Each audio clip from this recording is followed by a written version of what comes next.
Ini kembali kami mendapatkan kesempatan dan kebebasan untuk membaca, untuk mendengar, untuk belajar, untuk merenungkan sebagian firman Tuhan. Kami sekali lagi mohon supaya Engkau hadir, memimpin, mengarahkan, memberkati penyampaian dan penerimaan firman. Tolong hamba mudah menyampaikan, berikan dia kekuatan, jasmani, pikiran, suara, berikan pengurapan, berikan kata-kata, berikan apapun yang dibutuhkan supaya firman bisa disampaikan dengan baik, dengan benar, dan dengan sejelas-jelasnya. Lengkapi bungkus dengan kuasa dan pekerjaan roh-Mu, karena tanpa itu semua akan sia-sia. Tolong kami semua dalam mendengar, berikan kami hati yang terbuka, konsentrasi, terang, buat kami mengerti, dan telah kami mengerti berikan kami ketundukan. Kalau ada yang belum percaya, bila mereka bisa percaya. Yang sudah percaya, bila mereka bisa ditumbuhkan dan didewasakan. Kami sadar setan bekerja, tolong kuatkan semua kami. Juga listrik dan semua peralatan, tolong Tuhan jaga supaya semua berjalan baik dalam sepanjang acara firman, bahkan dalam sepanjang kebaktian. Terima kasih Bapa, dalam nama Yesus kami berdoa. Amin.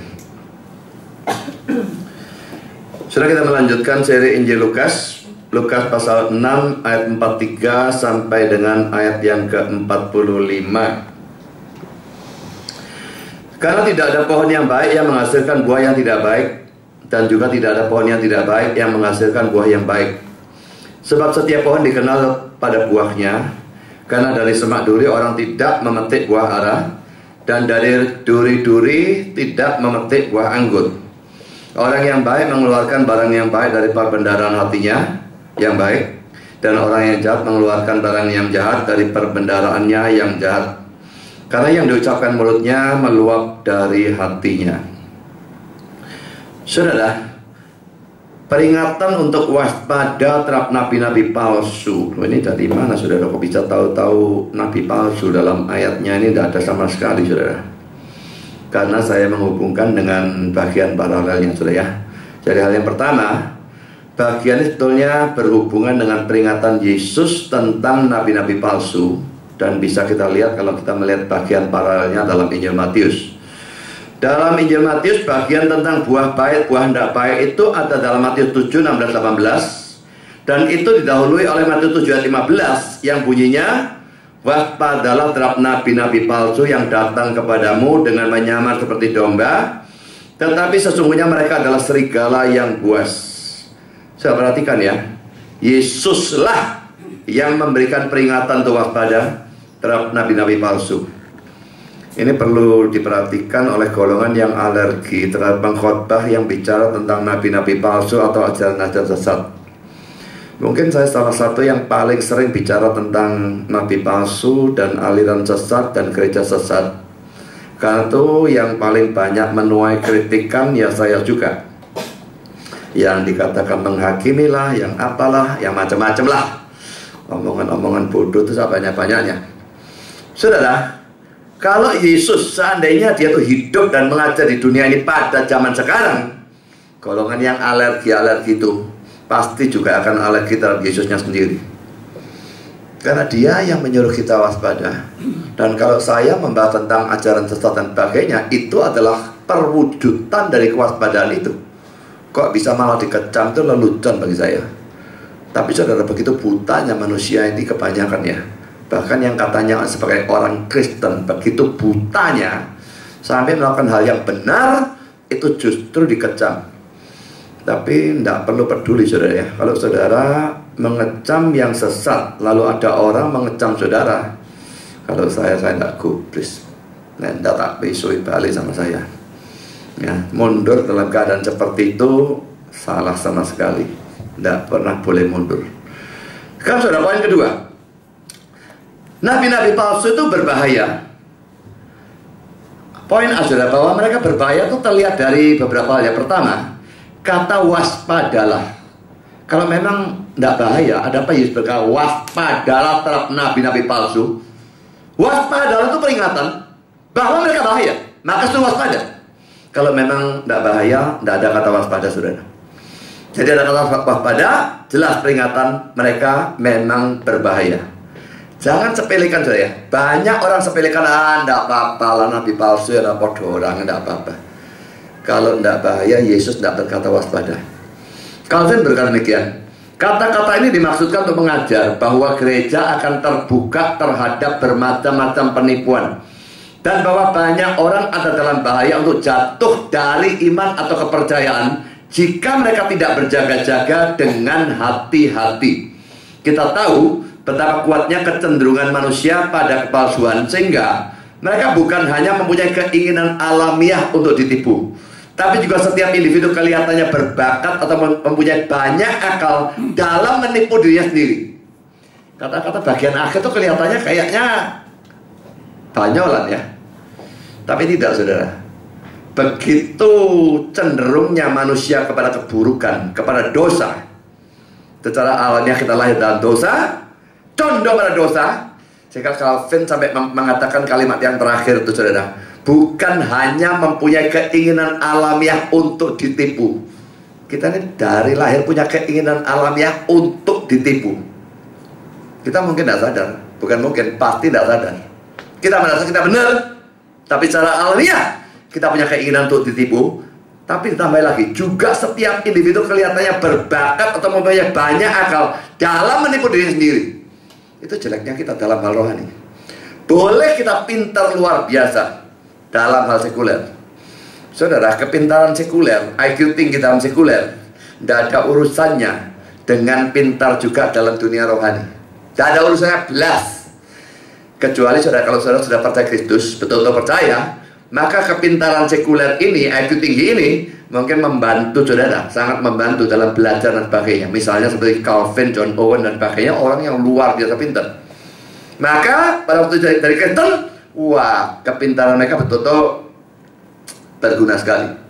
Tapi saudara, orang cuma pintar, tapi tidak percaya Kristus, pintarnya tidak ada gunanya belas dalam dunia rohani. Dia bisa pintar dalam dunia sekuler, gobloknya luar biasa dalam dunia rohani. Kalau urusan begitu tidak usah jauh-jauh, saudara. Kakak-kakak saya ada beberapa yang seperti itu. 5 saudara pintar semua sebetulnya, tidak ada yang bodoh sebetulnya.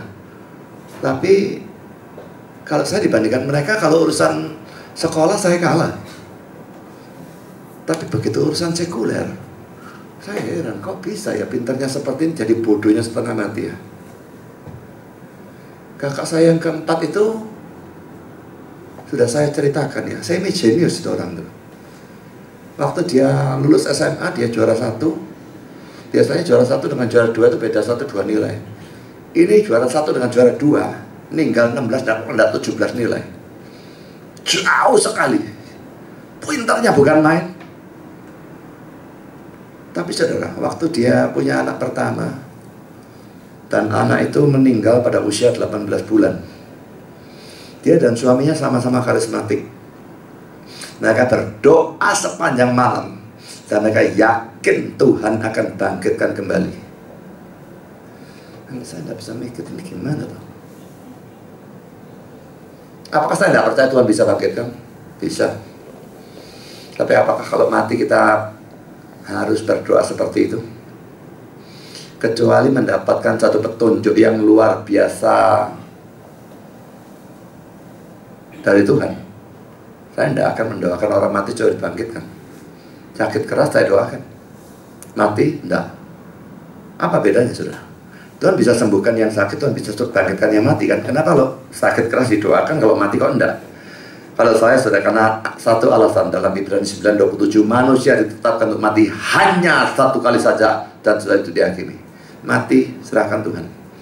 Tapi kakak saya dan suaminya berdoa sepanjang malam, dan waktu sampai pagi anak tidak bangkit, mereka berdua hampir-hampir murtad karena menganggap Tuhan tidak menepati janjinya.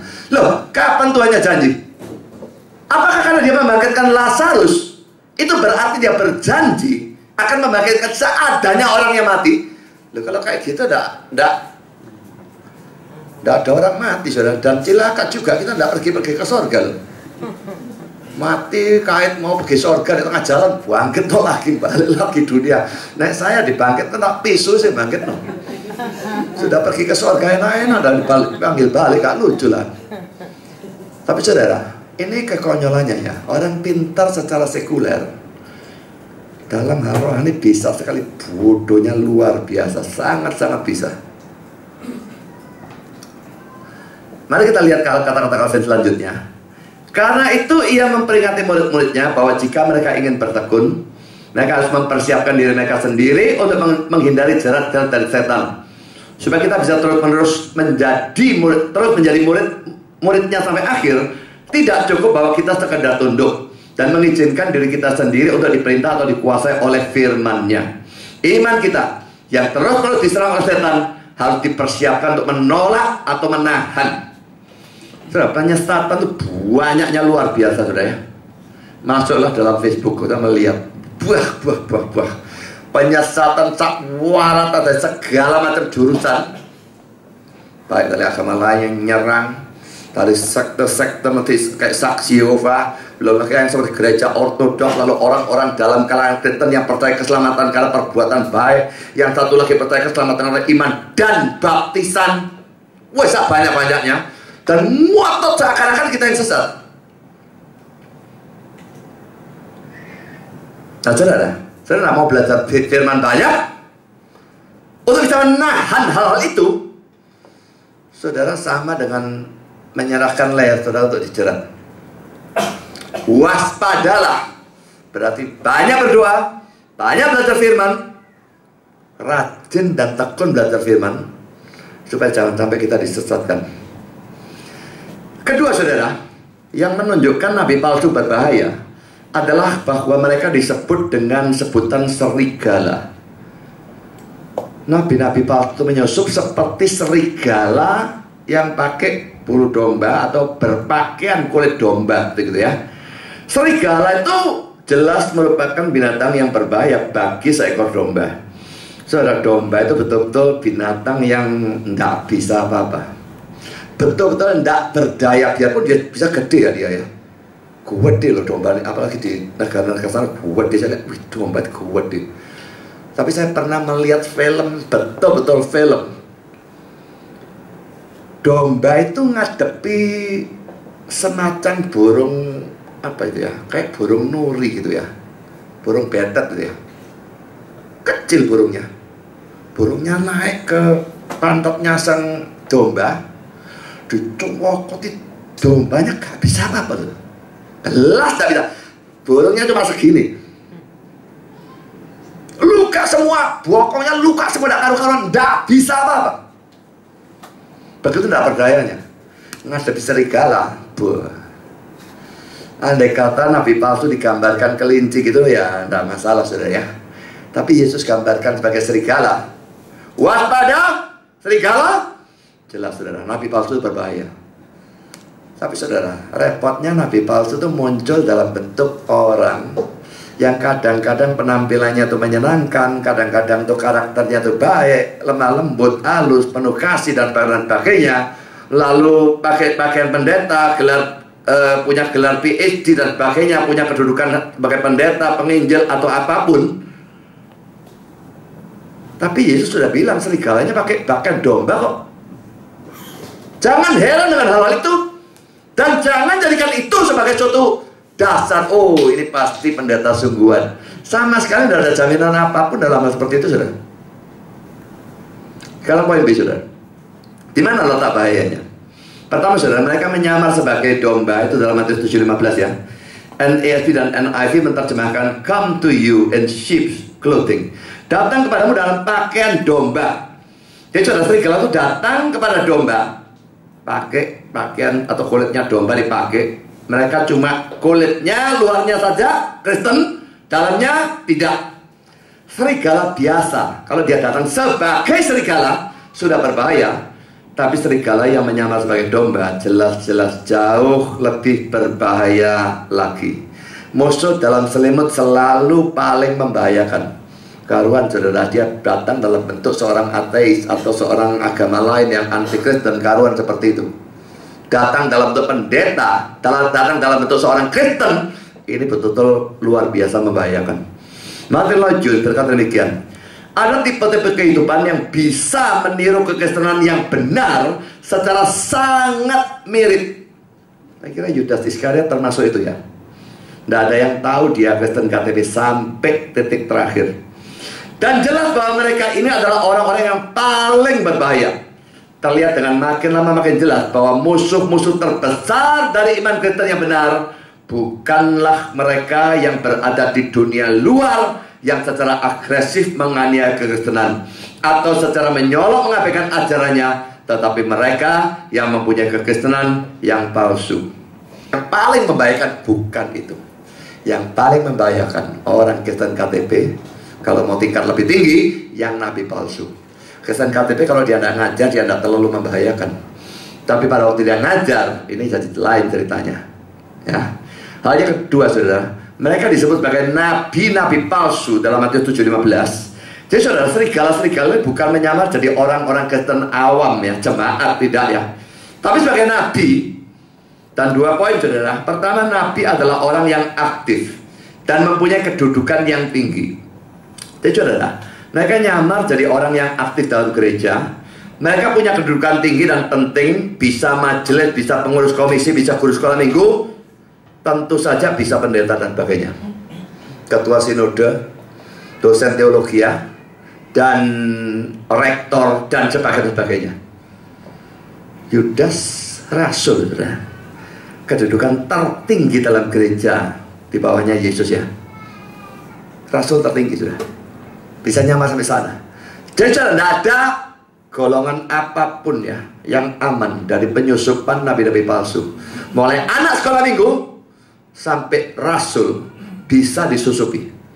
Kedua saudara, poin B, nabi itu adalah orang yang memberitakan firman. Bukan cuma kedudukan tinggi, tapi dia memberitakan firman.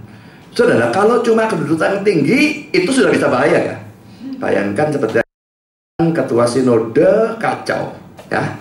Kalau ketua sinode kacau, dia mengarahkan seluruh gereja-gereja ini ke arah yang tidak karu-karuan. Biarpun dia tidak ngajar pun, dengan kedudukan yang tinggi, ketua sinode, wah ini sudah cukup hebat. Tapi saudara, lebih-lebih lagi kalau dia ngajar. Mereka nyamar jadi orang yang memberitakan firman, pendeta, penginjil, pengkhotbah, awam, guru sekolah minggu, guru agama, dosen teologi, dan sebagainya. Ini yang membuat mereka sangat berbahaya. Dengan pengajaran mereka yang sesat, mereka menyesatkan banyak orang.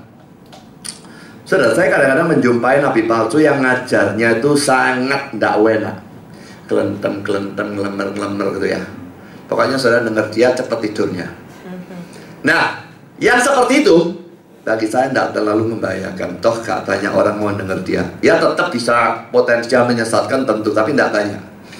Tapi saudara, nabi palsu yang wah pintar, khotbahnya bagus, karunyanya hebat, semuanya bagus, ini betul-betul luar biasa membahayakan. Bambang Nursena. Dan kalau saya terakhir lihat Erastus Sabdono, itu jelas percaya keselamatan karena iman dan perbuatan. Itu sesat saudara. Banyak orang-orang model semacam demikian, berkarunia luar biasa.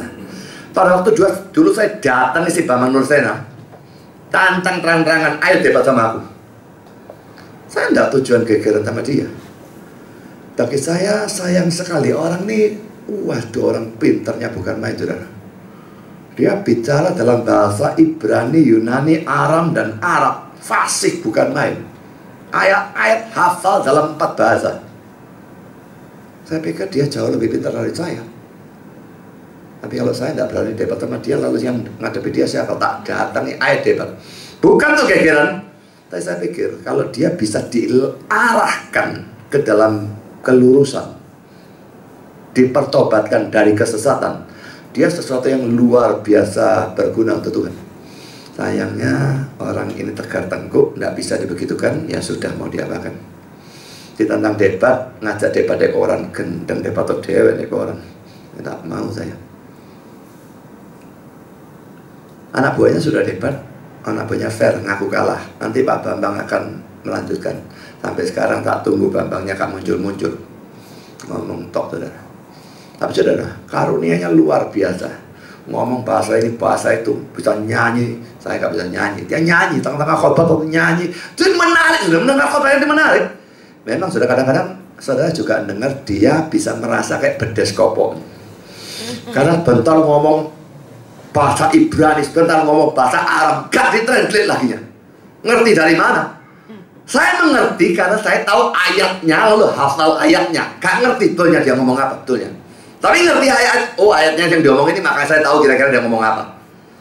Saya dia ngomong bahasa Arab, Ibrani, Yunani, gak diterjemahkan. Gendeng saya pikir. Ya memang kadang-kadang semacam begitu, tapi itu ya orang dia pun gak ngerti. Orang mendewakan, wah ini orang luar biasa, pintarnya didewakan luar biasa. Padahal saudara, betulnya ya, pendeta yang bagus itu adalah pendeta yang mengajarkan hal yang sukar dibawa ke bawah sehingga orang bawah bisa ngerti. Bukan hal yang sederhana dibikin bulat, gak karu-karuan lalu pakai Yunani, Ibrani, sebagainya, membuat semua kacau balau, gak ada yang ngerti. Tapi orang laki-laki tolol kan, yang nggak ngerti, wah tambah bagus. Sampai memang pendeta saya punya dosen yang pernah mengatakan kepada murid-muridnya, kalau kamu mau dianggap sebagai orang pintar, ngajarlah sedemikian rupa sampai tidak ada yang ngerti. Pasti dia akan pintar. Tapi saudara, namanya guru itu sebetulnya mestinya membuat muridnya mengerti. Lah itu guru yang bagus. Membuat muridnya bingung, ya cari orang seadanya, orang tolol ya bisa. Kalau kita masuk poin ketiga, saudara, dalam kalangan yang sesat, saudara, ini bagus ya. Dalam kalangan yang benar seperti kita, apa hati-hati nabi palsu. Masuk kalangan sesat, mereka juga beritakan hal yang sama. Ini maling, bengok maling. Kadang-kadang mereka menggunakan peringatan ini supaya jemaat mereka waspada terhadap golongan yang lain yang juga sesat atau salah, sama sesatnya, ya. Misalnya golongan liberal memperingati jemaat mereka terhadap golongan karismatik, atau golongan karismatik memperingati jemaat mereka terhadap Katolik. Saya tidak bilang semua karismatik sesat ya, tapi jelas ada banyak yang sesat. Kamu memperingati, hati-hati Katolik, Katolik sesat, ya memang sesat, dia juga sesat tapinya, ya. Tapi kadang-kadang mereka menggunakan peringatan ini supaya jemaat mereka waspada dan menghindari golongan yang justru benar. Misalnya pada zaman reformasi, Paulus menggunakan bagian itu menyuruh orang Katolik waspada terhadap golongan Protestan atau reformasi. Dan itu sampai sekarang, saudara. Saya masuk kelompok debat Katolik Kristen, Katolik Protestan, dan mereka menganggap kita sesat jelas. Nah, saya masuk dalam kelompok satu, saya katakan Katolik sesat, orangnya bilang, kamu jangan ngomong kayak gitu, itu bahaya.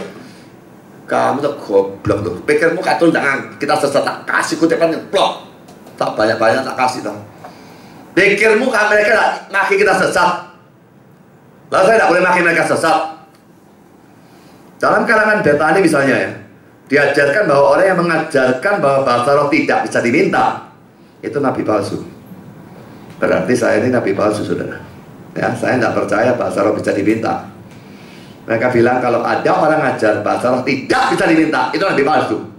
Saya nabi palsu, Stephen Tong nabi palsu, KB Protestan nabi palsu. Bagi mereka seperti itu.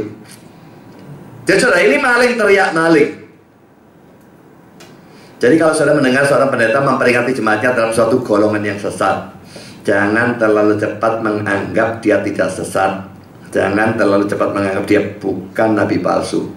Dia peringati, awas, nabi palsu. Bisa sekali dia juga nabi palsu. Loh kalau gitu sekarang saya juga bisa nabi palsu? Bisa, secara teoritis bisa. Jujur saja secara teoritis bisa. Ya, siapapun memperingati terhadap nabi palsu atau orang sesat, dia sendiri bisa adalah nabi palsu atau orang sesat. Ya, jadi tetap semua orang harus dicek dengan Alkitab, dan itu tidak mungkin saudara lakukan kalau saya ngerti Alkitab banyak. Sekarang kita masuk bagian kedua, saudara. Ciri-ciri dari nabi palsu ya. Matius 7, 16, 18 dan Lukas 6, 43, 45 tadi menggambarkan bahwa nabi-nabi palsu itu adalah pohon yang tidak baik. Dan karena pohonnya tidak baik, maka dia menghasilkan buah yang tidak baik. Karena saudara, apakah seorang itu nabi asli atau palsu, kita bisa melihatnya dari buahnya. Tapi sekarang masalahnya saudara, apa yang dimaksudkan dengan buah di dalam konteks ini? Pertama saudara, kebanyakan penafsir, saya katakan kebanyakan ya, mengatakan bahwa buah itu adalah kehidupan orang itu. Jadi hidupnya jelek, ya ini nabi palsu. Hidupnya baik, nabi asli. Jadi saudara, buah yang baik jelas menunjukkan kehidupan yang baik atau saleh. Buah yang tidak baik menunjukkan kepada kehidupan yang tidak baik.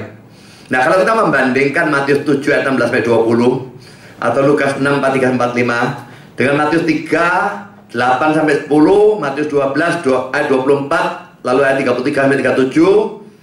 Ayatnya tidak saya berikan, saudara bisa bandingkan diri nanti waktu setelah lihat makalah ya. Maka sudah perhatikan bahwa bagian-bagian mengandung ayat-ayat yang mirip atau sama. Jadi arti kata buah dalam ketiga bagian pasti sama. Maka jelas bahwa buah itu artinya adalah kehidupan. Arti ini cocok dengan konteks. Kalau sudah melihat Matius pasal 7 ya, ayat 15 tadi waspadalah, ayat 16 sampai 18 tentang buah dan pohon yang baik dan sebagainya.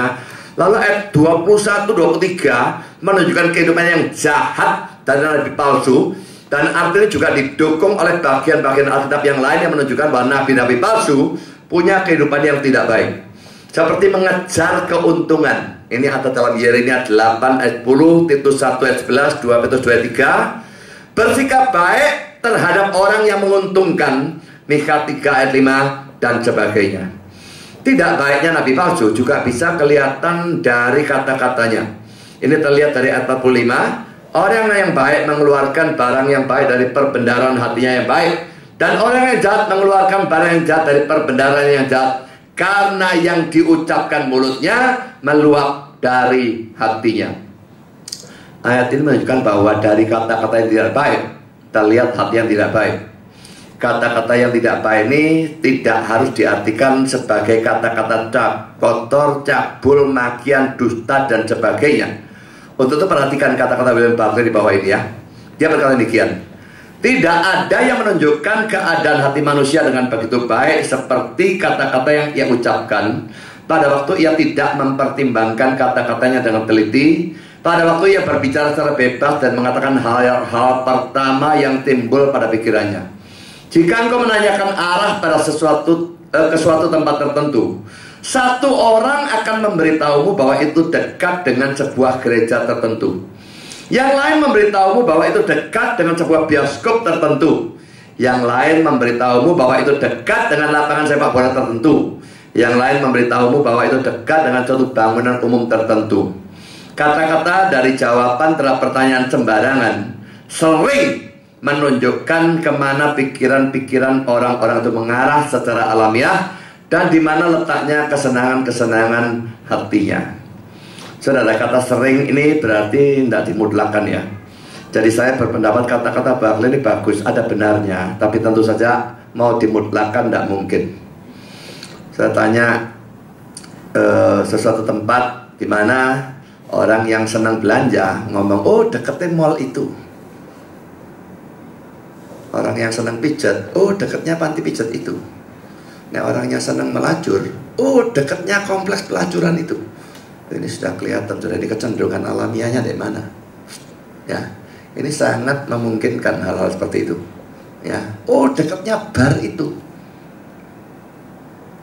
Kira-kira kalau saudara jawab pertanyaan seperti itu, saudara jawab bagaimana?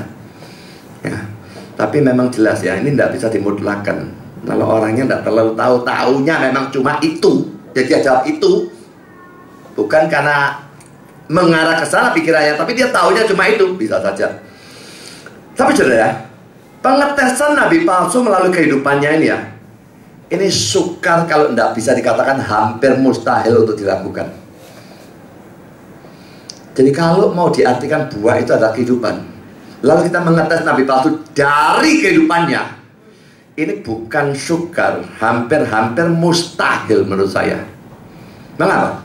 Saya berikan beberapa alasannya. Pertama, kita sukar tahu tentang kehidupan nabi itu. Dan nabi itu bisa pura-pura saleh. Munafik ya. Sehingga kalau kita mengenalnya secara tidak tahu dekat, kita tidak akan bisa tahu kejelekan hidupnya. Tas ini hanya bisa kita pakai kalau kita dekat sekali dengan nabi itu. Secara pribadi dekat sekali. Tahu betul-betul tentang hidupnya, baru tahu. Baru bisa. Ya, sekarang saya berikan kata-kata dari pulpit commentary. Harus diingat bahwa banyak dari apa yang kelihatan sebagai sesuatu yang baik dari kehidupan, dan yang kelihatan seakan-akan pasti datang dari hati yang benar, bukanlah kebenaran yang sejati. Itu hanya merupakan kepura-puraan, kemunafikan. Sikap berpura-pura salah dan baik bukanlah buah yang baik, sekalipun itu bisa kelihatan sangat mirip dengannya. Itu bukanlah buah yang baik, dalam kebutuhan, sama seperti buah beri yang beracun, bukanlah buah yang baik pada pohon atau semak dari kebun kita yang kelihatan. Saudara, seringkali orang yang munafik itu kelihatan baik. Apakah baik? Kalau munafik baik, yang tidak baik itu apa lalu? Nah, repotnya saudara sukar tahu dia munafik atau enggak. Makanya harus dekat untuk tahu ini baik atau munafik. Yang benar yang mana? Kalau dekat akan tahu. Kalau tidak dekat, tidak bisa tahu. Alasan kedua, saudara, mengapa tes ini sukar dilakukan atau hampir mustahil? Sekalipun kita mengenal Nabi itu secara dekat, tidaklah terlalu mudah untuk menentukan secara tepat apakah dia baik atau tidak baik. Sukar ya. Untuk bisa mengerti apa yang saya maksudkan, perhatikan beberapa hal di bawah ini. Pertama, saudara, hidup yang baik itu bukan hanya terdiri dari kasih atau sabar atau penguasaan diri. Biasanya, saudara, hal-hal inilah yang digunakan orang untuk menilai seseorang itu baik atau enggak. Pokoknya kasih, sabar, dan ngamuan, baik. Ngamuan, gak baik. Tapi jelas, saudara, bahwa hidup itu tidaklah terdiri dari hal-hal ini saja. Sehingga penilaian yang hanya didasarkan pada hal-hal ini merupakan penilaian yang sangat tidak akurat. Bagaimana kalau dia itu sabar tapi bujuan? Bagaimana kalau dia kasih tapi sering utang tidak bayar, misalnya? Bagaimana kalau dia lemah lembut tapi tidak disiplin, datang telat, pelayanan tidak bertanggung jawab, digeledak seenaknya sendiri, dan sebagainya dan sebagainya? Apakah itu baik? Jadi menilai hanya dari sudut kasih sabar itu sama sekali tidak tepatnya. Tapi kebanyakan orang menilai seperti itu. Makanya sabar baik, kalau sabar ya elek, kritik, hanya itu toh. Ini penilaian goblok. Ngomong goblok, dia kasarilah, gak baik, tapi palsu. Apakah lebih senang yang ngomongnya halus tapi munafik? Saudara, yang kedua, ada hal-hal yang sering dianggap tidak baik, padahal sebetulnya baik. Misalnya, saudara, tidak kompromi dalam persoalan kebenaran. Saya sering dianggap tidak baik karena saya tidak mau kompromi urusan kebenaran. Saya tidak mau tahu, saudara, orang yang salah dalam urusan kebenaran itu siapa. Dia dekat dengan saya atau tidak dekat dengan saya, pokoknya nek salah tak sikat sesat. Tapi itu mengundang kecaman lagi. Pendeta kok ngilang sesama pendeta, dan sebagainya dan sebagainya. Poin B, saudara, ada ketegasan, jujur, marah atau benci atau bersikap keras terhadap dosa atau kesesatan. Orang tegas itu seringkali dianggap buruk. Orang jujur seringkali dianggap buruk. Yang munafik itu dianggap baik. Marah, benci, bersikap keras terhadap dosa atau kesalahan sering dianggap buruk. Sangat sering. Contoh C, mengutamakan Tuhan lebih dari manusia. Manusia yang menyekunderkan Tuhan akan menganggap itu tidak baik. Kalau saya mengajar utamakan Tuhan, sekunderkan siapapun. Siapapun. Manusia siapapun jangan primerkan. Dia jadi Allah lain dalam hidup saudara. Apa itu orang tua? Apa itu suami, istri, anak? Tidak tahu siapa. Semua sekunder. Lah, orang yang diprimerkan ini akan menganggap ini kok menceno ya. Misalnya saudara anak, ya lalu saya bilang, utamakan Tuhan lebih dari orang tua. Orang tua sudah bisa ngamuk pada saya. Pendeta pengajar kayak begitu tuh. Anak diajarin bantah orang tua. Bukan ngajarin bantah. Nenek kamu ngajar salah ya memang harus dibantah. Poin dia sudah menceritakan tentang nabi palsu. Nah, saya cerita Bambang Nursena dan sebagainya. Ini sangat banyak sudah dianggap sebagai sebar gosip yang tidak kasih. Bukan sedikit pun maksud saya sebar gosip. Saya tidak kenal mereka. Ngapain saya mau jelek-jelekan mereka?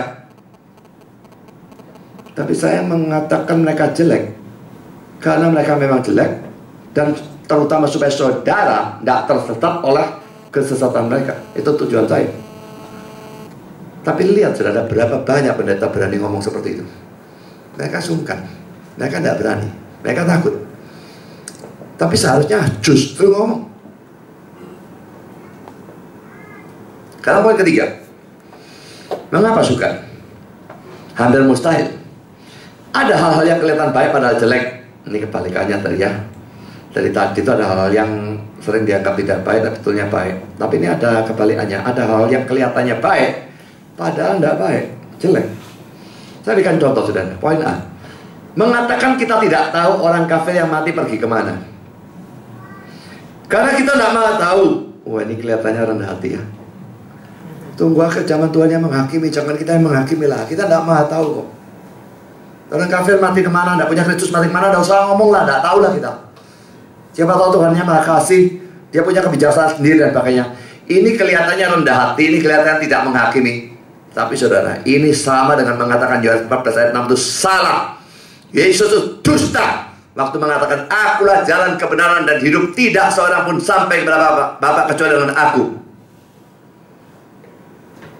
Terus orang yang ngomong seperti itu banyak. Dia baik. Saya bilang masuk neraka, menghakimi pendeta kok kayak gitu. Memangnya surga punya emu tak? Macam-macam omongan yang tidak karu-karu itu muncul saudara. Baik, dia nggak baik, tidak baik, dia nggak baik, dan sebagainya. Poin B saudara, sabar pada waktu ada penyesatan atau dosa memalukan dalam gereja. Dalam 2 Korintus 11 ayat 4, juga 1 Korintus 5 sampai yang 13, 1-13 yang jelas mengecam tindakan baik ini. Ada dosa, memalukan, ada penyesatan, dibiarkan, sabar saja, sabarlah, kau usah gegerlah. Saudara, Paulus kecam hal itu dalam ayat-ayat yang tadi saya berikan, tidak saya tuliskan di sini. 2 Korintus 11 ayat 4, 1 Korintus 5, 1-13. Apakah kita baik kalau ada kesesatan kita biarkan? Apakah kita baik kalau ada dosa yang memalukan dan kita biarkan saja? Itu sama sekali tidak baik. Ketegasan dibutuhkan. Poin C, kompromistis. Ini kelihatannya bijaksana, tidak karpet dewe, mau mengerti orang lain dan sebagainya. Tapi saudara, ini sama sekali tidak sesuai dengan Alkitab. Apa Yesus kompromistis? Apa Paulus kompromistis? Sama sekali tidak. Poin B, saudara, percaya diri sendiri. PD itu bagus enggak?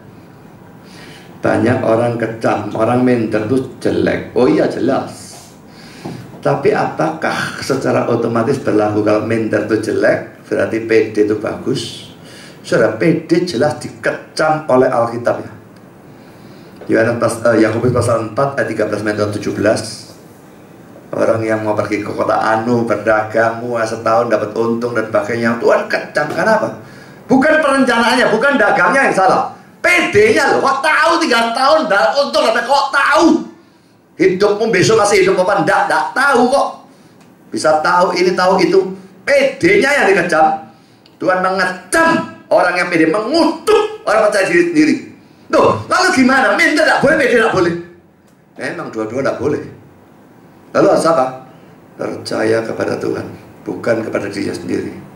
Pada waktu Daud itu mau berantem sama Goliat, kamu mendatangi aku dengan tombak dan lebih dan sebagainya. Aku mendatangi kau dengan nama Tuhan semesta alam.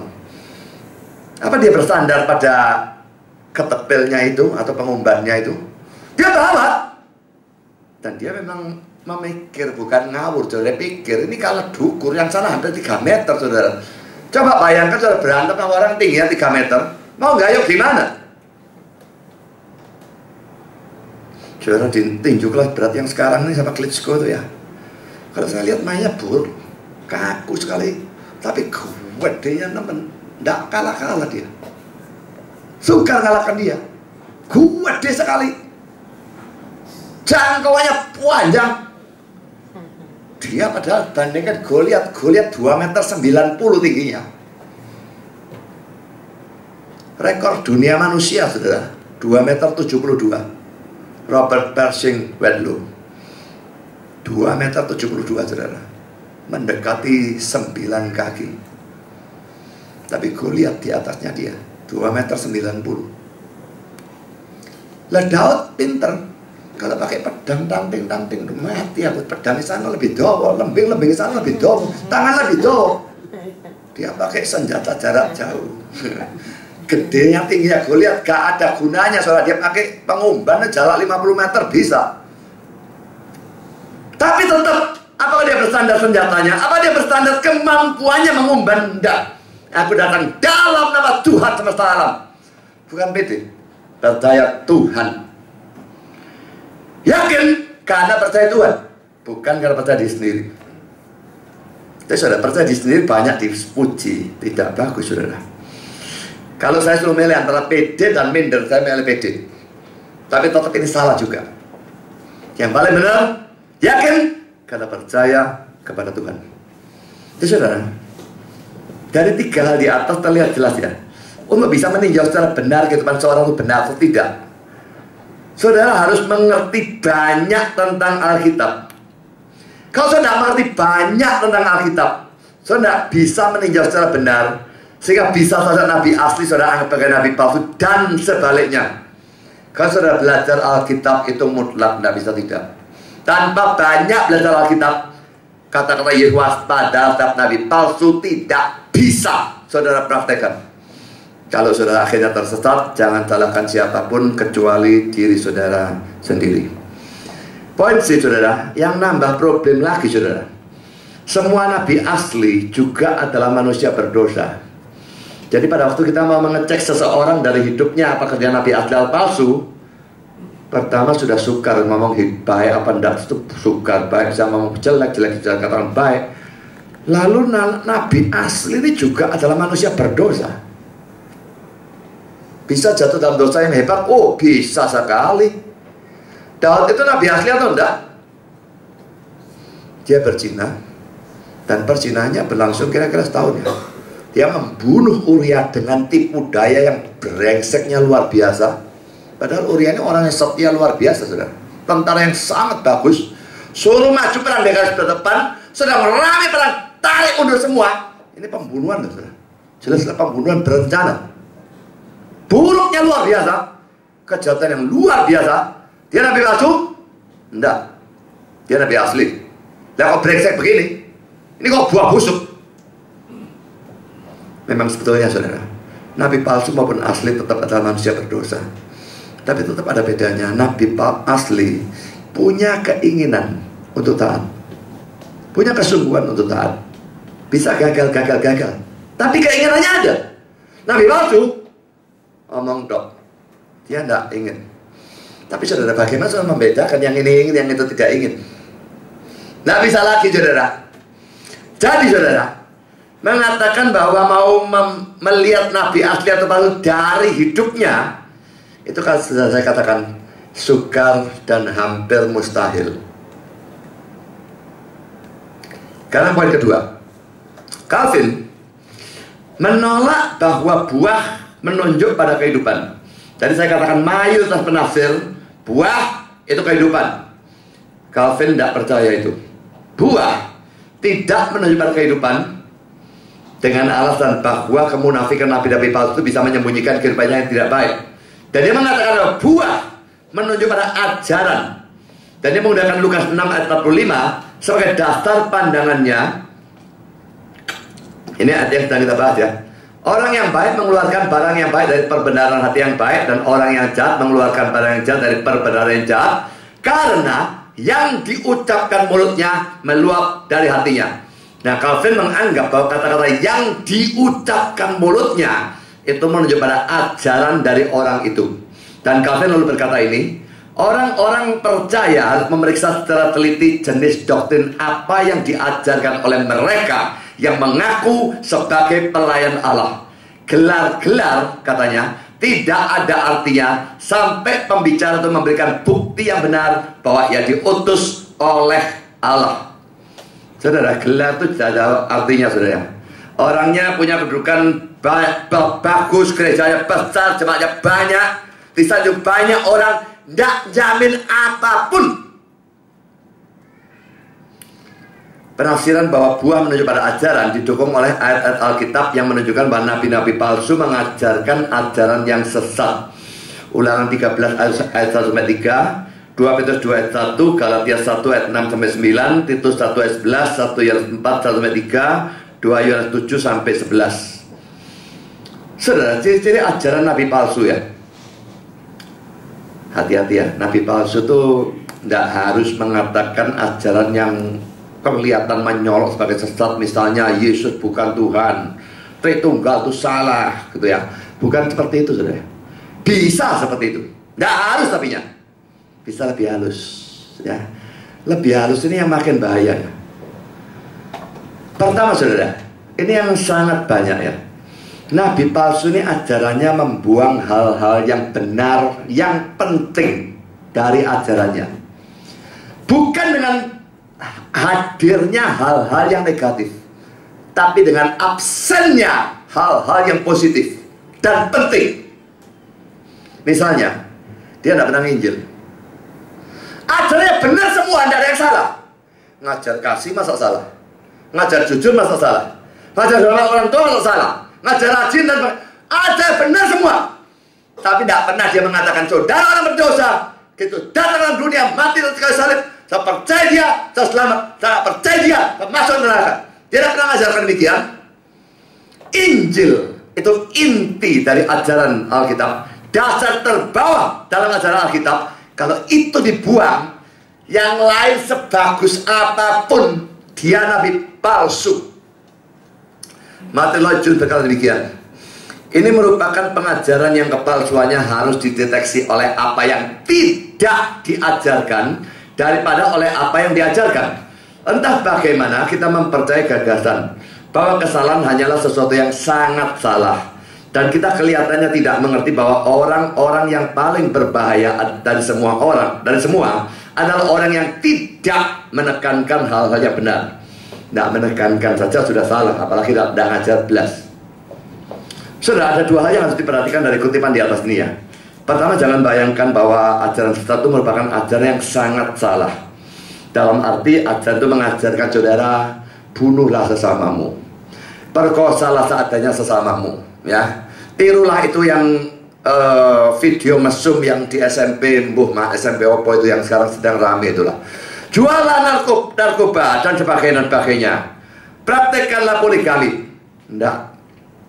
Ya kalau ada orang ngajar seperti itu ya memang sesat juga. Tapi pada umumnya enggak seperti itu saudara ya. Ajaran sesat bisa mengajar sesuatu yang sangat baik. Ngajar jujur, ngajar kasih dan sebagainya.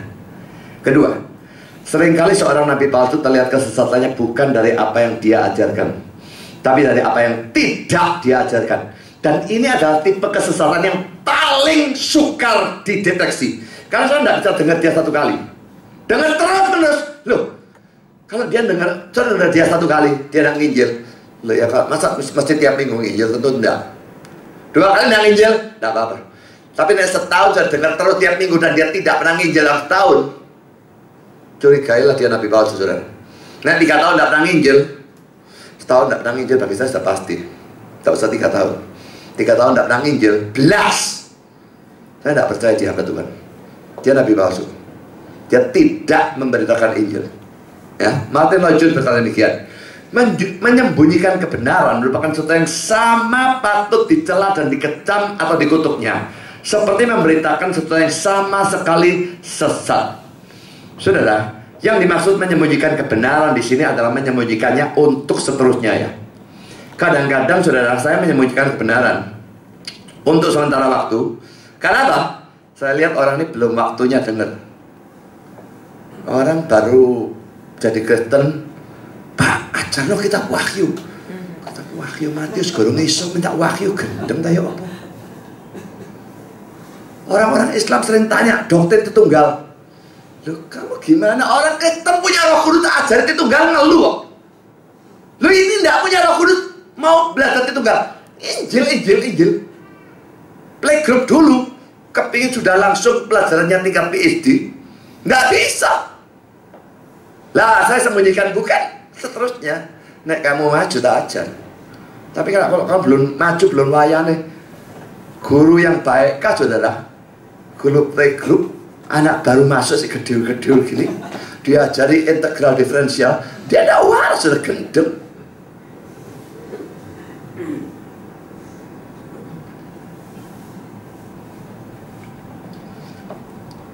Jadi menyembunyikan kebenaran untuk sementara waktu boleh, tapi menyembunyikan seterusnya dengan maksud tidak akan mengajarkan selama-lamanya, tidak bisa, saudara.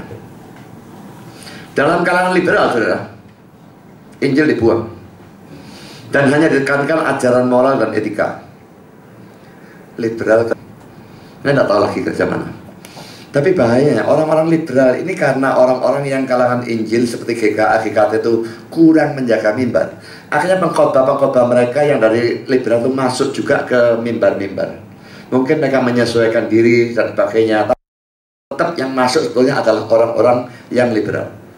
Nah, dalam kalangan liberal, Injilnya dibuang. Mereka cuma ngajar ajaran moral dan etika.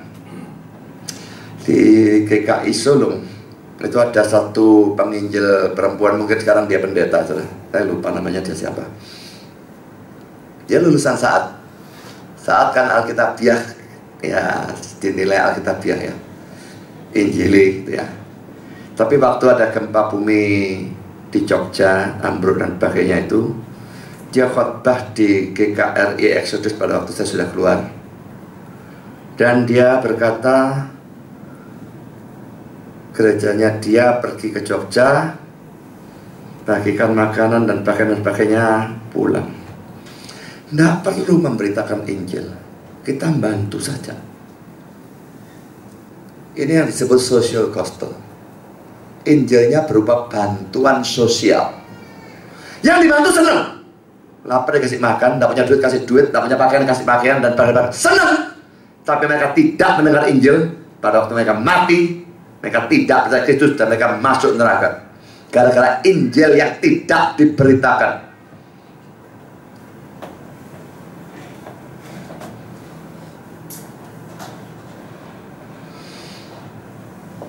Saya dulu pernah ajak ayah saya ke gereja waktu Jumat Agung. Hari Jumat Agung, hari kematian Kristus disalib. Dan karena ayah saya Kristen KTP, saya berharap, moga-moga pendetanya PGI. Saya bawa ke GKI Solo, gereja saya di sana, ya sudah, saya ke sana. Dia bacakan teks yang teksnya penyaliban. Dalam seluruh khotbah tidak ada Injilnya belas. Bicarakan penebusan dosa tidak ada, bicara mendorong jemaat untuk percaya Yesus sebagai Tuhan dan Juru Selamat, nol, belas, tidak ada. Saya pulang marasnya setengah mati. Brengsek ini, saya datang ajak ayah saya untuk diinjil, dia nak nginjil belas pada hari Jumat Agung.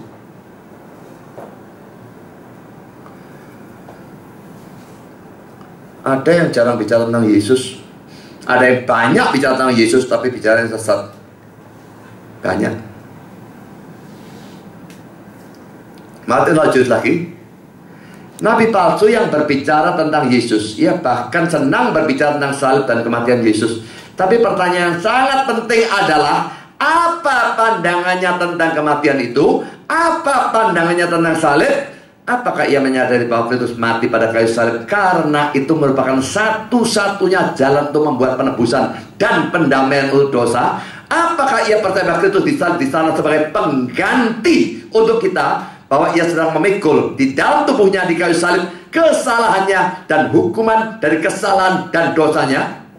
Apakah ia percaya bahwa jika Allah tidak menghukum dosanya di sana dalam tubuh Kristus di kayu salib, saya mengatakan dengan hormat, maka bahkan Allah tidak bisa mengampuninya? Tanpa penebusan, Allah pun tidak bisa mengampuni orang.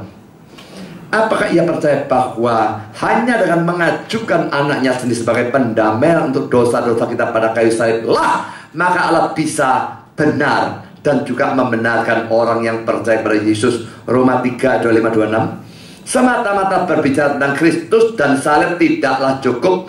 Apakah itu merupakan doktrin Alkitab tentang penebusan yang bersifat menggantikan? Penebusan yang menggantikan itu, ini kita ada. Ini hukuman Tuhan. Yesus bilang, minggir kamu, aku gantikan tempatmu. Hukumannya nimpa dia, duar, dia mati dan salib. Itu menggantikan. Berapa kali dengar hal dijelaskan? Orang cuma bilang Yesus mati salib menebus dosa. Menebus dosa itu apa? Itu abstrak sekali. Menggantikan, substitute. Itu sesuatu doktrin yang penting sekali dalam penebusan. Jarang dibicarakan orang. Dan bagian terakhir itulah jalan untuk mengetes nabi palsu. Saudara, ada tidak bicara Yesus belas? Saya dengar satu pengkhotbah yang terkenal sekali, seminar, dan seminar itu Businessman Fellowship. Wih, ini orang-orang tidak kenal Kristus tak banyak-banyak ya. Dia tidak satu kali pun jangan ngomong Injil ya. Tidak ngomong Injil, tidak satu kali pun sebut nama Yesus. Padahal saya sebagai pengkhotbah bisa lihat jalur dia khotbah. Di sini nih bisa nginjil kalau dia mau. Tidak nginjil belas. Saya tidak respect orang itu belas sejak satu kali saat itu kan. Satu kali cukup, saya tidak punya respect dia. Ada yang banyak bicara Yesus. Karismatik banyak bicara Yesus. Tapi Yesusnya tidak ditekankan sebagai pengganti, sebagai penebus dan sebagainya. Tapi sebagai dokter, sebagai pemberi berkat dan sebagainya dan sebagainya, pemberi kekayaan macam-macam. Ada yang bicara Yesus penebus, tapi ya itu kurang penjelasan, cuma menebus, cuma juru selamat. Orang bingung apa artinya ini. Banyak loh orang Kristen tanya, percaya Yesus? Ya. Percaya apa? Juru selamat. Apa arti juru selamat? Bidang. Bolah pokoknya Yesus juru selamat. Nah, bolah itu ya namanya gak percaya, orang gak ngerti kok. Kita tidak harus jadi ahli teologi ya saudara. Tapi itu hal basic, hal dasar dalam Kristen. Harus ngerti dan percaya. Kalau tidak, bukan iman itu namanya. Dan Nabi yang mengajarkan, yang itu tidak diajarkan, buang ini, itu Nabi palsu. Sebagus apapun ajaran yang lain, hal ini tidak diajarkan, dia Nabi palsu. Hal yang penting gak diberikan, dia Nabi palsu. Ingat ya, saya mau bunuh orang pakai makanan, saya bisa kasih racun. Hadirnya sesuatu yang sangat negatif. Makan, habis dia. Kasih sianid 1 tetes, habis dia. Tapi saudara bisa lihat makanannya, tidak ada yang negatif belas. Tapi hal yang penting dalam makanan itu tidak diberikan. Orang dikasih nasi sama air. Nasi sama air, tok, wes tak ada lain. Mati? Gak mati nih 1 hari. 1 minggu, belum mati. 1 bulan, mungkin mulai tidak karuan. 1/2 tahun, setahun nasi dan air tok. Tidak bisa saudara. Orang butuh protein, orang butuh lemak. Itu cuma karbohidrat dan air. Orang butuh sayur, orang butuh mineral, butuh vitamin. Dan dikasih semua, mati juga dia biarpun agak lama. Itulah yang terjadi dalam gereja-gereja yang liberal yang membuang Injil. Ngajar baik kok, tidak ada yang salah. Tapi hal yang paling penting dicabut, ditarik. Orang dengar sampai mati dengan tekun, mereka tidak ngerti apa itu Injil dan harus percaya itu bagaimana. Mereka tetap akan pergi ke neraka. Itu kesesatan yang paling berbahaya, paling sukar dideteksi. Sekarang poin B, saudara. Selalu memberitakan hal-hal yang menyenangkan. Ini ciri nabi palsu, saudara. Nabi palsu itu tidak mau nyakiti kupingnya jemaat. Wah, nanti sakit kupingnya gak balik, repot aku. Kalau jemaatnya tidak balik, duitnya tetap moro, dia tidak pusing. Tapi kalau jemaatnya tidak balik, biasanya duitnya juga tidak moro, dia yang pusing itunya, betulnya. Ya, jadi daripada tak omong nih khotbah yang wamblek pakai kuping panas semua, janganlah kasih khotbah yang menyenangkan. Ayatnya ada 2 Tawarik 18 ayat 12, Yeremia 18 ayat 11, Yeremia 23 16 17. Nabi palsu selalu beritakan hal yang enak, menyenangkan. Ada problem, jangan takut, problemnya akan beres. Soal miskin, jangan takut, Allah Maha Kaya pasti jadi kaya. Soal sakit, jangan takut, pasti sembuh. Dan sebagainya, dan sebagainya. Saya tidak bilang bahwa Nabi asli tidak boleh beritakan hal menyenangkan ya. Ada. Tapi selalu menyenangkan, itu yang salah. Itu yang saya maksudkan ya. Jadi hati-hati sudah, kalau setiap dengar khotbah senang. Wah ini kok aneh. Tidak pernah rasanya kayak dikuaploki orang. Nah kadang-kadang harus saudara mendengar khotbah pulang terus kayak dikuaplok gitu ya. Harus itu. Nabi palsu selalu ajaran menyenangkan orang saja. Saya pernah hadir dalam satu persekutuan karismatik yang besar sekali, ribuan orang. Saya heran, orang ini bicara tentang kesucian pernikahan, nyikati dosanya perzinahan dan sebagainya. Kok dengar karismatik khotbahnya ngaploki orang yang berzina gitu ya. Tapi setelah selesai lalu diadakan altar call. Siapa yang berzina angkat tangan. Memang semua tunduk kepala, pejamkan mata, angkat tangan. Tapi kan bisa saja orang melek, dan saya melek. Saya tutup belakang saya melek. Tak lihat siapa sih angkat tangan. Banyak sudah ratusan. Itu gereja besar ribuan orang. Yang angkat tangan ratusan. Nggak cukup cuma saya angkat tangan. Yang angkat tangan maju ke depan. Melek kabeh sekarang. Dan mereka maju. Ratusan orang. Mungkin ada 200 sudah maju ke depan. Tapi apa yang dia lakukan? Mari kita berdoa. Doa itu bukan kamu suruh berzina bertobatlah atau apa, tidak ada. Dalam doa apa yang dia lakukan? Ada roh zina. Ini yang kurang aja roh zina. Kamu tidak apa-apa kok. Doa tengking roh zinanya. Wis balik duduk. Ini ngaploki orang? Enggak. Yang salah bukan aku, roh zinanya kurang ajar memang itu kok. Aku baik-baik saja. Saudara, biarpun roh jahat selalu aktif. Adam dan Hawa jelas-jelas digoda setan. Apakah Tuhan bilang Adam dan Hawa tidak salah? Ini yang kurang ajar. Ini memang kurang ajar. Tapi Adam dan Hawa tidak bebas dari kesalahan, saudara. Jadi mengatakan seperti itu sama saja. Dia negor dosa kelihatannya, tapi dia tetap beritanya berita yang menyenangkan. Martin Lloyd-Jones berkata demikian. Nabi palsu adalah seseorang yang tidak mempunyai pintu yang sesak atau jalan yang sempit dalam Injilnya. Ia tidak mempunyai apa yang menyakitkan atau melukai atau membuat tersandung manusia alamiah. Ia menyenangkan semua orang. Ia mempunyai berita atau pesan yang begitu bagus, menyenangkan dan menghibur. Ia menyenangkan setiap orang dan setiap orang berbicara secara baik tentang dia. Ia tidak pernah dianiaya untuk khotbahnya. Ia tidak pernah dikritik secara keras. Ia dipuji oleh golongan liberal dan modernis. Ia dipuji oleh golongan Injili. Ia dipuji oleh setiap orang. Ia adalah segala sesuatu bagi semua orang dalam arti itu. Di sana tidak ada pintu sesak tentang dia. Di sana tidak ada jalan sempit dalam pemberitaannya. Di sana tidak ada batu sandungan dari salib. Ini orang yang mirip seperti ini, Bambang Nursena. Bambang Nursena itu khotbah di gereja yang Injili, dia jadi Injili. Khotbah gerejanya dia baru kelihatan aslinya. Khotbah di stres jadi reform. Saya dengan kuping saya sendiri, bukan kupingnya orang lain. Bandingkan Yeremia 8 ayat 11, saudara. Mereka mengobati luka putri umatku dengan memandang nyaringan. Katanya damai sejahtera, tapi tidak ada damai sejahtera. Pada waktu seorang pengkhotbah pasti ngamuk. Kamu dosa dan akan masuk neraka. Dia berkata tenang, damai sejahtera, Tuhan itu penuh kasih. Ini sesat, saudara. Mestinya dia menegur, mestinya mengecam. Dia berikan tenang, Tuhan itu baik, jangan khawatir. Lukas 6 ayat 26, celakalah kamu jika semua orang memuji kamu. Karena secara demikian juga nenek moyang mereka telah memperlakukan nabi-nabi palsu. So, nabi palsu itu khotbahnya selalu mengenakan kuping. Karena itu semua orang senang sama dia. Dia menyesuaikan dengan semua orang, jadi bunglon. Jadi semua senang sama dia. Jadi kalau saudara jadi seorang pengkhotbah dan semua orang senang saudara, tidak ada yang tidak senang. Wah, ini mencurigakan, saudara. Nabi asli itu terlalu tidak menyenangkan untuk bisa disenangi oleh semua orang. Itu yang nabi asli. Nabi palsu berusaha menyenangkan semua orang senang dia. Tapi ayat ini mengatakan celakalah kamu jika semua orang memuji kamu. Nek 1-2 memuji tidak masalah. Semua orang memuji kamu. Karena cara demikian juga nenek moyang mereka telah memperlakukan nabi-nabi palsu. Nabi palsu dipuji banyak orang. Jangan iri hati, saudara.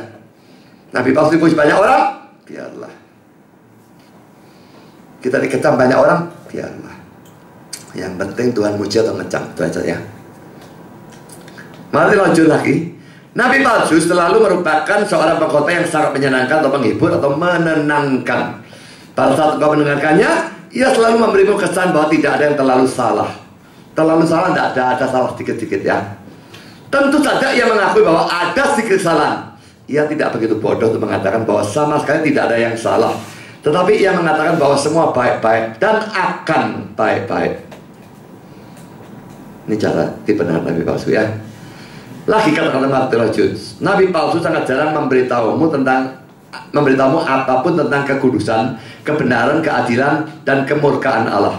Ia selalu berkhotbah tentang kasih Allah. Ia tidak pernah membuat orang gemetar pada waktu ia memikirkan Allah yang kudus dan penuh kebesaran dengan siapa kita semua harus berurusan. Ia tidak mengatakan bahwa ia tidak mempercayai kebenaran ini. Tidak, itu bukanlah problem atau persoalannya. Problem atau persoalan dengan dia adalah bahwa ia tidak berkata apa-apa tentang kebenaran itu.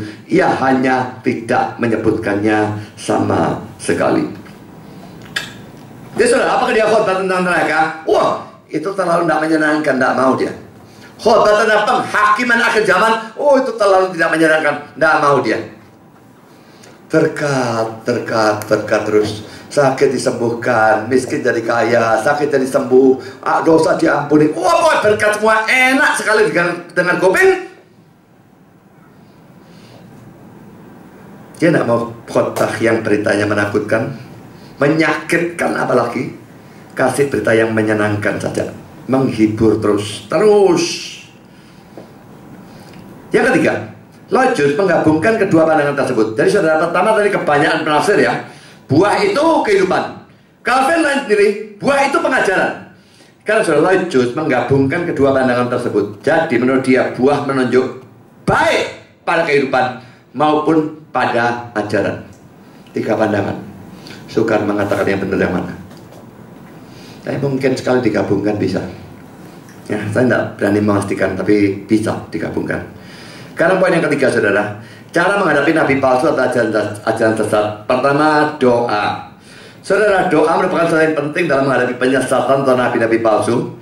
Calvin kata demikian, apapun serangan setan, hendaklah kita datang dengan berani kepada Tuhan, meminta darinya roh hikmat yang bukan hanya memeteraikan pada hati kita kepercayaan pada kebenarannya, tapi juga menyingkapkan tipu muslihat atau akal dan tipuan dari setan supaya kita tidak ditipu olehnya. Saudara, banyaklah berdoa ya, mau mendengar khotbah bahkan dari saya. Apa jaminannya saya tidak sesat? Saudara tahu dari mana? Berdoalah selalu. Kalau saya yakin saya tidak sesat. Tapi saudara yakin saya tidak sesat dari mana? Berdoalah setiap mendengar siapapun. Tuhan kalau sesat, tolong beritahu. Rendah hatilah, minta pada dia. Yang kedua, bandingkan semua ajaran dengan firman Tuhan. Ini tidak bisa kalau saudara otaknya tidak diisi firman Tuhan. Makanya baca Alkitab saudara ya. Baca Alkitab 3 pasal sehari, maka kira-kira selesai dalam 1 tahun seluruh Alkitab. Tahun depannya baca lagi, tahun depannya baca lagi. Hanya tidak ngerti, gak apa-apa, bacaan terus lah. Mesti ada yang ngerti kan?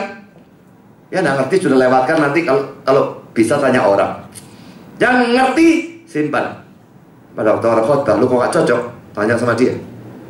Bandingkan selalu dengan firman Tuhan.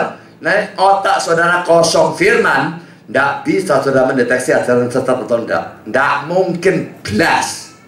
Tolak ukurnya tidak ada. Jadi saudara, firman itu mutlak penting. Kalau saudara mau isi diri saudara firman, saudara sangat potensial untuk disesatkan. Calvin berkata semua doktrin harus dibawa kepada firman Allah sebagai standar. Calvin mengatakan lagi, ada perbedaan yang besar antara metode yang benar untuk berjaga-jaga supaya tidak ditipu dan penolakan tergesa-gesa tanpa tahu alasannya. Tanya saudara orang seperti itu ya. Begitu masuk ajaran, nggak tahu, belum tahu alasannya, itu salah, kamu salahkan, salah di mananya, berdasarkan ayat apa dan mana salah, tahu-tahu ditolak, itu tidak benar juga. Apakah mau menolak atau menerima? Harus periksa, bandingkan Alkitab, sesuai terima, tidak sesuai tolak. Tanpa bandingkan tahu-tahu nolak atau menerima, ini gegabah saudara. Calvin lagi, mereka yang dengan gemetar menolak atau menghindari suatu doktrin atau ajaran yang tidak mereka kenal, bertindak secara salah dan sangat jauh dari ketaatan terhadap perintah Kristus. Saudara, Ada pertanyaan ya, bukankah hanya sedikit orang Kristen yang punya kemampuan membedakan buah seperti ini? Calvin jawab, ada Roh Kudus yang pasti menolong asal orang Kristen yang tidak mempercayai diri mereka sendiri, tidak pede, dan menyerahkan diri pada pimpinannya.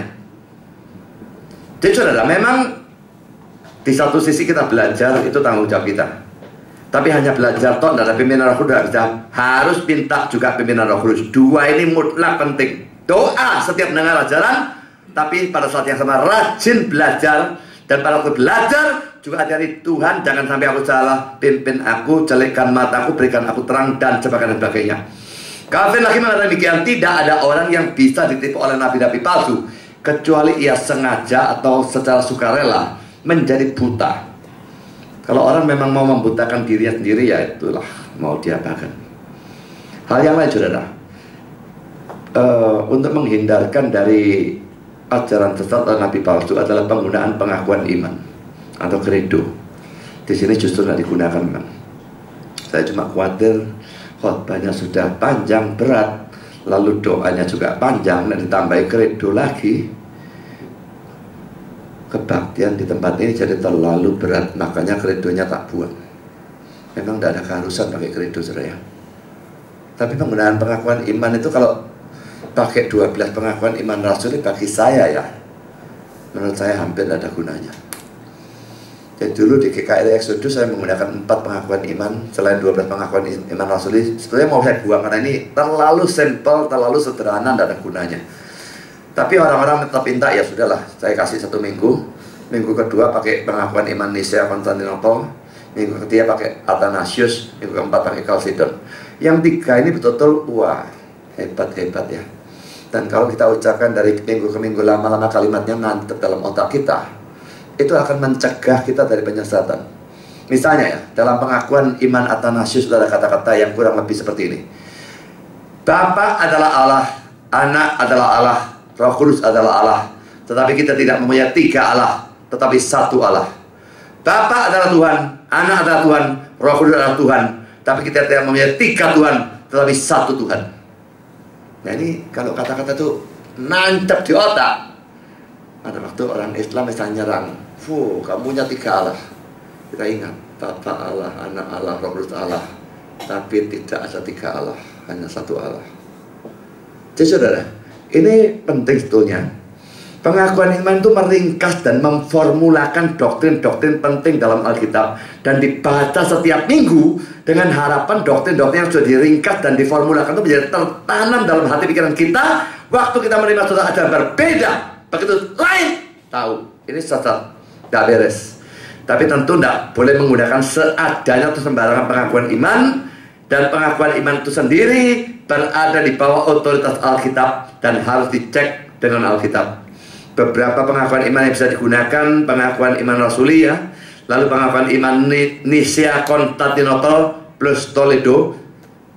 Nicea ada sendiri ya, direvisi dalam Nicea di Konstantinopel menjadi Nicea Konstantinopel, direvisi yang Toledo menjadi Nicea Konstantinopel Toledo. Itu pengakuan iman Nicea yang sekarang dipakai dalam kebanyakan gereja. Yang asli sebenarnya sudah dipakai. Lalu pengakuan iman Athanasiusnya paling panjang, sudah 40 nomor. Tapi ini bagus sekali sebetulnya. Lalu pengakuan iman Chalcedon, ini khususnya tentang kristologi, luar biasa bagus. Melalui penggunaan pengakuan iman ini diharapkan terhindar, saudara bisa dari semua penyesatan berurusan dengan kristologi dan Allah Tritunggal. Ya, 2 hal ini yang ditekankan oleh pengakuan iman ini. Saudara, sebagai kesimpulan penutup ya, kalau dalam hal makanan jasmani saudara memilih makanan yang baik, menyensor yang tidak baik, maka lebih-lebih saudara dalam hal rohani saudara harus seperti itu. Sensor makanan rohani yang saudara terima, firman yang saudara dengar, pikiran selalu menyensor, otak dipenuhi dengan Alkitab, minta bimbingan Roh Kudus, jangan sampai penyesat itu masuk. Ini sudah makin dekat akhir zaman ya, makin banyak yang sesat, makin banyak variasinya, makin licik masuknya, makin berbahaya bagi kita kalau kita tidak waspada. Maukah saudara waspada terhadap nabi palsu dan ajaran sesat? Tuhan memberkati saudara. Amin.